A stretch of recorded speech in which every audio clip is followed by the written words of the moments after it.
The inception of Marvel's Iron Man VR all started with a challenge.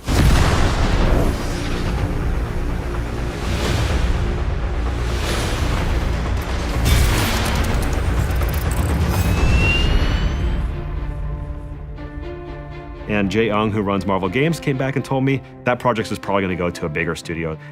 And I said, hypothetically, what would it take for us to get that project? And he said, well, you have to have the best pitch I've ever seen and a prototype that beats every other prototype we've ever seen. Time for the hero thing. 3 years ago, when we started prototype flight, the first thing I did was just put some physics thrusters on my palms in VR and see how it felt. I remember looking over to one of their employees. He was in that prototype for like 30, 45 minutes, just playing it over and over and over again, just flying around in VR, just like Iron Man, right? And I just knew at that point that we had nailed it. Sir, hostiles inbound, 10 o'clock. So much for a hero's welcome.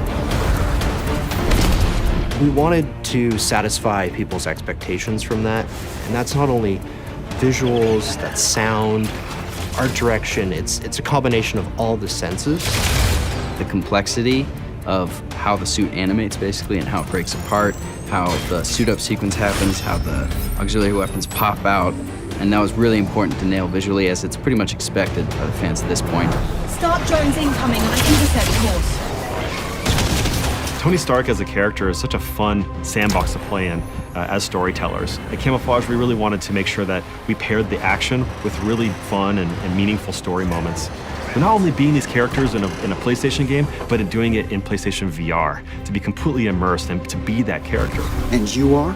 A ghost from your past. In a lot of ways, developing this game is really, really difficult, but in a lot of ways, developing Marvel's Iron Man VR is actually quite easy, because whenever we got stuck, we just look back to the source material. We look back to what makes Tony Stark one of the most iconic characters in the whole planet. Threat neutralized. Good. I have a plane to catch.